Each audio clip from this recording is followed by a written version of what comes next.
Wajumbe wa sekretarieti ya Chadema iliyomaliza muda wake akiwemo aliyekuwa naibu katibu mkuu wa Chadema Bara Benson Kigaila, aliyekuwa naibu katibu mkuu Chadema Zanzibar Salum Mwalimu, Catherine Ruge na aliyekuwa mkurugenzi wa itifaki na mawasiliano John Mrema, ambao walitangaza kujiondoa Chadema kuanzia Mei 7, 2025, hatimaye wamehamia rasmi chama cha ukombozi wa umma Chauma hii leo. Mwenyekiti wa Chauma Mzee Hashim Rungwe amewapokea wanachama hao wapya na kuwakabidhi kadi za Chauma kwenye mkutano mkuu wa Chauma unaofanyika leo tarehe 19 mwezi wa 5, 2025 jijini Dar es Salaam.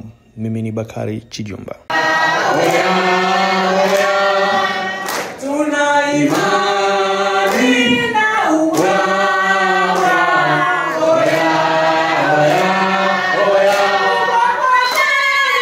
Wageni